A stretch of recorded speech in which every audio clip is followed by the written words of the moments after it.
সকল কৃষকদের উদ্দেশ্যে আমি জানাচ্ছি, আপনারা জানেন যে বর্তমানে সরকার আসার পর সারের দাম নিয়ে নানা রকম আন্দোলন সৃষ্টি হয়েছে।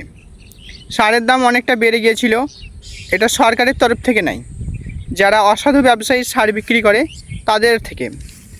এখনও আমি মুর্শিদাবাদে যেহেতু বাস করি, তাই আমার জেলাতে এখনও পর্যন্ত কিন্তু সারের দাম কমেনি। কারণ আমি নিজেই 2 বস্তা 10-26 সার কিনেছিলাম, যার বর্তমানে বাজার মূল্য এমআরপি লেখা ছিল 1800 টাকা বস্তা।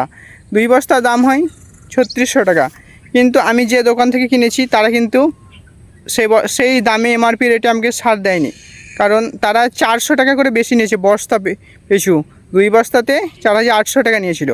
তাই আমি কৃষিমন্ত্রীকে বলবো, আপনারা এই বিষয়টা একটু দেখুন, মুর্শিদাবাদের দিকে একটু নজর দিন।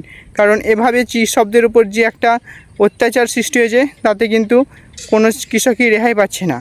আর বলি, এবার চাপান সারের পর্ব চলে এসছে, ইউরিয়া, যেটা বর্তমানে বস্তায় দাম লেখা আছে এমআরপি 266 টাকা, কিন্তু সেই রেটেও আমরা ইউরিয়া পাচ্ছি না।